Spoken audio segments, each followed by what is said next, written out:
ચૈત્ર મહિનામાં આવતી પૌર્ણમી અથવા પૂનમ, જેને તમિલ ભાષામાં લોકો ચિત્રાઈ પૌર્ણમી કહે છે, તે દિવસથી લઈને મધ્ય ઉનાળો આવે ત્યાં સુધી કોઈ ખેડૂત કે કોઈ પણ તમિલ વ્યક્તિ તે સમયે ખેતરમાં કે બહાર માથાના ઉપરના ભાગે એરંડિયું લગાવ્યા વગર નહોતી જતી, જે એક ખૂબ જ ઘટ્ટ તેલ છે, કારણ કે તેલ માથાને આખો દિવસ ભીનું રાખવાનો એક રસ્તો છે.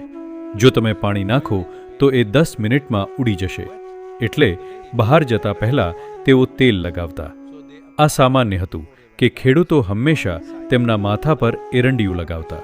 આ કર્ણાટકના દક્ષિણ ભાગોમાં પણ ઘણું પ્રચલિત છે, જે મેં મારા ખેતરોમાં રૂબરૂ જોયું છે.